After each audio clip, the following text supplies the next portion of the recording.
طب اقول لك سيب البيبس وانا اجوزها لك. خلاص ماشي، انا هسيب البيبس، بس الشقة والعفش وكل حاجة عليكم. ها؟ لا، الشقة عليك يا راح امك، انت جاي تضحك عليا اهو. لا يا عم، انا مش عاجبني الكلام. خلاص اطلع بره اهو، انا مش موافق. ماشي، انا هطلع بره بس عاوز البيبس بتاعي. الواد افتكر البيبس.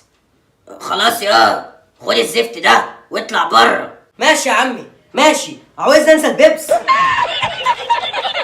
حرامي. مش عايز بنتك دي، بنت معفنه اصلا. عالم حراميه.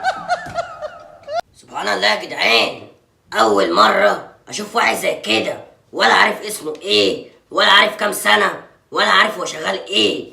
ده احنا على ايامنا ما كانش فيه كده يا جدع، والله يا جيل بايظ.